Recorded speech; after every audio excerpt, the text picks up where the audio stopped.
हाय बच्चों, hello everyone, this is गर्मी गुल MSc gold medallist and NEET biology educator. तो आज मैं आपको बताने वाली हूँ, इस टाइटल को देखकर लिखा लग रहा होगा आपको कि क्या सिर्फ चैप्टर्स पढ़ के हमें गवर्नमेंट मेडिकल सीट मिल सकती है। तो बच्चों देखो, एक सेफ स्कोर होता है, एक हाई स्कोर होता है। सेफ स्कोर वो होता है कि जिसपे आपको मेडिकल सीट मिल जाती है बट आप कॉलेज का सिलेक्शन नहीं कर पाते, ठीक है। एक होता है हाई स्कोर, जहां पे आपका स्कोर इतना अच्छा है कि आप कॉलेज भी चूज कर सकते हैं अपनी मर्जी से। बट कुछ बच्चे ऐसे होते हैं जो कहते हैं कि मैम इस साल मुझे सिलेक्शन चाहिए, इस बार मुझे कॉलेज चाहिए, अच्छा गवर्नमेंट मेडिकल कॉलेज चाहिए। बट अब नया साल शुरू हो रहा है, सिर्फ 3 महीने बचे हैं। अगर देखा जाए जनवरी, फरवरी, मार्च, अप्रैल तो लास्ट रिवीजन का मंथ होता है, उसमें तो बहुत कुछ चीजें आपके मन में चल रही होती है। तो उस मंथ को तो मैं काउंट ही नहीं करती कि उस टाइम पे आपकी प्रोडक्टिविटी पढ़ने की हाई होगी, बल्कि उस टाइम पे प्रोडक्टिविटी रिविजन की ज्यादा हाई होगी। सही कह रही हूँ ना ये बात मैं? तो बच्चों यहाँ पे सबसे पहले, if you are watching this video, if you are actually taking your 10 minutes of your life for this video, तो सबसे पहले ये पूछो, क्या इस साल मुझे सिलेक्शन पक्का चाहिए या मैं ऑलरेडी सोच चुका हूं कि मेरे ड्रॉपर है। क्योंकि ऐसे कितने ही सारे बच्चे हैं जिनके मॉक टेस्ट में अभी 300 से 400 मार्क्स आ रहे हैं। अगर आपके भी अभी इतने मार्क्स आ रहे हैं तो मुझे चैट बॉक्स में जरूर बताना, कमेंट सेक्शन में जरूर बताना। ये वाले जो स्कोर वाले बच्चे होते हैं ना, ये कहते हैं इस साल मेरा नहीं होगा, ये हार मान लेते हैं। ये नहीं सोचते कि अभी भी आपके पास बचे 3 महीने का समय है, आपकी टीम जीएनटी आपके साथ है, जहां पे वन स्टॉप सोल्यूशन है फिजिक्स, केमिस्ट्री, बायोलॉजी का। और अगर हम आपके साथ मेहनत करें तो इस स्कोर को आराम से हम 600 550 के करीब ले जा सकते हैं, which is a safe score अगर लास्ट ईयर का पेपर देखा जाए तो, है ना बच्चों। तो अगर हम यहां तक लेके जा रहे हैं आपका स्कोर को, पेपर इजी आता है तो ऑटोमेटिकली बढ़ जाएगा, पेपर टफ आता है थोड़ा सा कम होगा बट आप सेफ स्कोर तक पहुंच जाएंगे। तो इस साल आप सिलेक्शन लेना चाहते हैं, मन में ठान लिया है, अब कोई और सेकंड थॉट तो नहीं है। क्योंकि मॉक टेस्ट में मार्क्स कम आते हैं तो बच्चे का पहला थॉट यही होता है कि मेरे से नहीं हो पाएगा। तो मैं आपसे कहूंगी बेटा आप कर सकते हैं, बस आपको साथ की जरूरत है। अब बस बेटा आपने मुझे अपनी जिंदगी के 13 से 14 घंटे देने हैं हर रोज, जिसमें आप फिजिक्स भी पढ़ेंगे, केमिस्ट्री भी पढ़ेंगे, बायो भी पढ़ेंगे, इसी चैनल पे शुरू सुबह से लेकर रात तक। तो चैनल को जरूर सब्सक्राइब कर लें। तो आखिर कैसे रिवीजन शुरू करनी है, क्योंकि नया साल 2026 शुरू हो रहा है, रिवीजन कैसे करनी है, क्या पैटर्न होना चाहिए, कौन से हेवी वेटेज चैप्टर्स है, हाई वेटेज चैप्टर्स है, हाई यील्ड चैप्टर्स है, हेवी स्कोरिंग चैप्टर्स है, उनको जरूर देख लेते हैं। तो पहले ट्रेंड एनालिसिस देखते हैं। कोई भी बात ऐसे नहीं करेंगे, एक प्रॉपर ट्रेंड एनालिसिस है जो कि आपको इस वीडियो में दिखेगा। देखिए बेटा, फिजिक्स के जो मैक्सिमम क्वेश्चन होते हैं ना, वो सिंगल करेक्ट एमसीक्यूज होते हैं, फॉर्मूला बेस्ड होते हैं, कॉन्सेप्चुअल बेस्ड होते हैं, न्यूमेरिकल्स होते हैं। यहाँ पे अगर आप देखेंगे स्टेटमेंट या आपके multi statement based question, assertion, reason, match the column, ऐसे क्वेश्चंस कम आते हैं फिजिक्स सेक्शन से। ये सारे तरह के डिफरेंट तरह के क्वेश्चन आपको मैक्सिमम मिलेंगे केमिस्ट्री में, बॉटनी में और जूलॉजी में। तो आपने इन दो सब्जेक्ट में, केमिस्ट्री और बायोलॉजी में, हर तरह के क्वेश्चन को प्रैक्टिस करना है।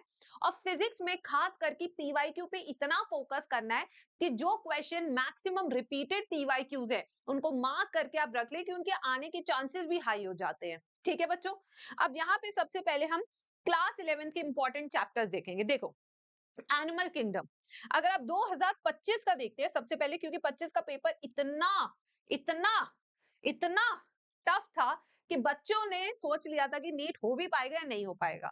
बट इसलिए देखो ध्यान से, जब पेपर टफ आता है तो कौन से चैप्टर्स असली रोल प्ले करते हैं ये समझना, साइकोलॉजी समझना बहुत जरूरी है एनटी की इधर।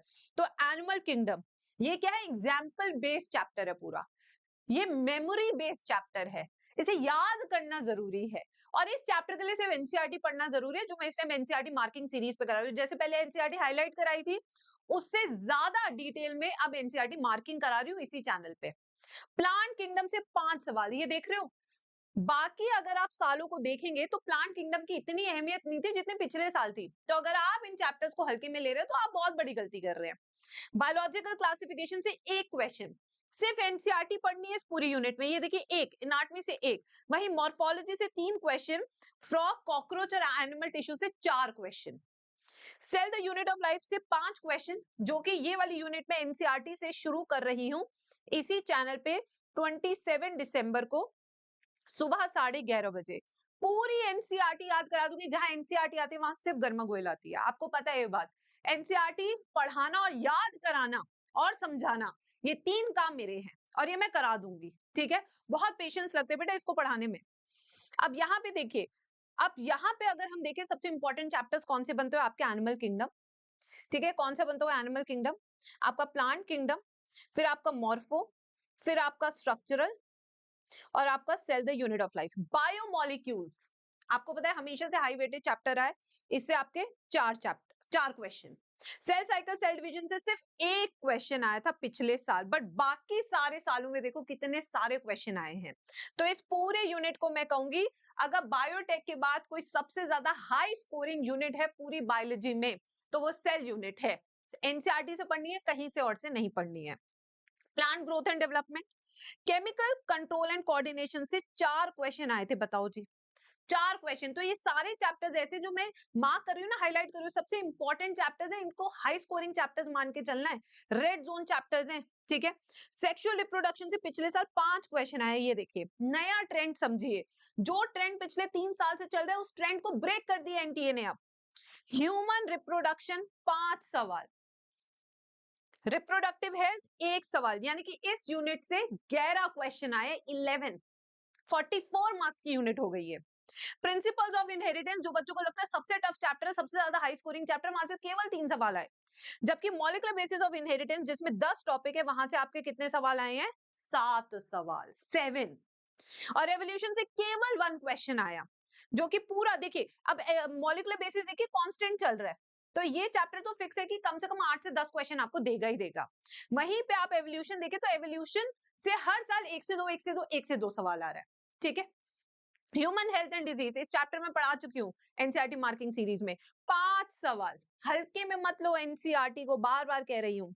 बायोटेक अभी कराया मैंने 6 सवाल, ये देखिए high scoring unit. Biotech and its application 3 सवाल, ये देखिए। वहीं पर ऑर्गेनिज्म एंड पॉपुलेशन अभी कराया 4 सवाल, इकोसिस्टम 4 सवाल, माइक्रोब्स 4 सवाल, बायोडाइवर्सिटी कंजर्वेशन 2 सवाल। तो आप देख सकते हैं इकोलॉजी में हर साल किसी ना किसी चैप्टर को ज्यादा इंपॉर्टेंस दिया जाता है, कभी बायोडाइवर्सिटी एंड कंजर्वेशन से 4 चैप्टर आ जाते हैं, तो कभी ऑर्गेनिज्म एंड पॉपुलेशन से। तो ये है आपके वो important chapters according to trend analysis जिन्होंने ब्रेक किया ट्रेंड को, और ये सबसे ज्यादा हाई स्कोरिंग चैप्टर्स निकल के आए हैं 11th और 12th के। इन चैप्टर्स को प्रायोरिटी पे रखना है और मेक श्योर करना है कि अच्छे से इनको पढ़ा जाए, क्योंकि अब बेटा पेपर इजी नहीं बनेंगे। पिछले साल बिल्कुल सही रहा, पेपर लीक नहीं हुआ, कट ऑफ बिल्कुल जैसे पहले जाती थी 2018-2019 में, बिल्कुल वही सेम सब चीजें चलने लगी है, ठीक है। अब देखिए यहाँ पे केमिस्ट्री, अब केमिस्ट्री का ट्रेंड एनालिसिस आप देखिए यहाँ पे अगर आप देख रहे हैं बच्चों कितने सारे ऐसे चैप्टर्स हैं जो बहुत इंपॉर्टेंट चैप्टर्स हैं। टोटल 20 चैप्टर्स हैं, 45 क्वेश्चन है, अगर एवरेज भी लगाए तो हर चैप्टर से 2-3 2-3 2-3, बट इसमें सबसे इंपॉर्टेंट चैप्टर आपके बन जाते हैं जैसे chemical bonding, structure of atom, ठीक है, ये लंबे भी चैप्टर्स और इंपॉर्टेंट भी है। फिर उसके बाद आपका इंपॉर्टेंट हो जाता है equilibrium, chemical kinetics, alcohol, phenol, ether, aldehyde, ketone, carboxylic acid, amines, coordination compound, ये ऐसे चैप्टर्स हैं जो बहुत जरूरी हैं। वहीं पे अगर फिजिक्स का देखें तो वेक्टर्स हो गया आपका, ठीक है, आपका वर्क पावर एनर्जी हो गया, यहाँ पे आप देखेंगे करंट इलेक्ट्रिसिटी है, यूनिट्स एंड डायमेंशन, काइनेमैटिक्स, ठीक है, और यहाँ पे dual nature of radiation matter, ray optics, alternating current, ये सारे चैप्टर्स आपके इंपॉर्टेंट हो जाते हैं। ये चैप्टर्स तो बेटा आपको करके ही जाने, इनको छोड़ के नहीं जाना है, अगर आप इनको छोड़ के जा रहे हो तो आप बहुत बड़ी गलती कर रहे हैं। तो जब भी आप रिवीजन शुरू करते हैं तो आप red zone chapter, heavy weightage chapter से शुरू कीजिए। अगर आप नहीं कर पा रहे तो आप इस चैनल पे ये सारे चैप्टर्स एक साथ सीरीज में देख सकते हैं जीएनटी के साथ। अब यहाँ पे प्रैक्टिस कैसे करनी है, प्रैक्टिस एक ऐसी चीज है जहां बच्चे सबसे ज्यादा लैग करते हैं, पढ़ते ही नहीं, करते ही नहीं है सवाल, तो इसलिए मैम खुद उतर के आई है मैदान में। सबसे पहले मेरा फोकस है बच्चों को पीवाईक्यूज प्रैक्टिस कराना। इस वीडियो के डिस्क्रिप्शन में आपको एक फ्री क्लासेस का लिंक मिलेगा, फ्री क्लासेस लिंक, उसमें मैं 2 क्लास लूंगी 26 दिसंबर को। पहली क्लास होगी 11:30 बजे, जिसमें हम सब मिलके, आप और मैं मिलके पोल बेस्ड प्रैक्टिस की फॉर्म में 2021 और 2022 का पेपर सॉल्व करेंगे। फिर हम 1:30 बजे उसी दिन 20 मिनट के ब्रेक के बाद हम डिस्कस करेंगे 2023 और 2024 का पेपर, बायो का पेपर डन, ठीक है, ये हो गया। दूसरी चीज, हाई वेटेज यूनिट मैं पढ़ाना शुरू कर रही हूँ अपनी एनसीईआरटी मार्किंग सीरीज में, जहां पे एनसीईआरटी का एक एक शब्द समझा दूंगी, एक एक शब्द याद करा दूंगी, एक एक शब्द तेरे जहन में डलवा दूंगी। ये गारंटी है मेरी। ऐसी एनसीईआरटी हाईलाइट सीरीज पे 3-3 मिलियन व्यूज नहीं है। बच्चे जानते हैं एनसीईआरटी कहां से पढ़नी है, और एग्जाम में एक बार भी ढंग से एनसीईआरटी पढ़ के नहीं जा रही हो ना, तो सिलेक्शन भूल जाना, क्योंकि बायो ही वो सब्जेक्ट है जो मैक्सिमम नंबर दिलाएगा, सेफ स्कोर हासिल करने में सबसे ज्यादा हेल्प करेगा। तो एक बार तो ढंग से एनसीईआरटी पढ़ लेना। आई नो एफर्ट लगेगा, आई नो मेहनत लगेगी, कंसिस्टेंसी लगेगी, बट करना तो होगा। There is no other option. ठीक है, तो यहाँ पे 27 दिसंबर को मैं सेल चैप्टर पढ़ाऊंगी, उसकी अटेंडेंस आप एडवांस में लगा दें, उसका भी लिंक आपको डिस्क्रिप्शन बॉक्स में मिल जाएगा। अब आते हैं मॉक टेस्ट पेपर। जैसे कि आपको पता है full syllabus mock test paper practice करना बहुत जरूरी है, और ऑफलाइन मोड में करना जरूरी है। ये देखिए, ये आपकी पूरी आंसर की है।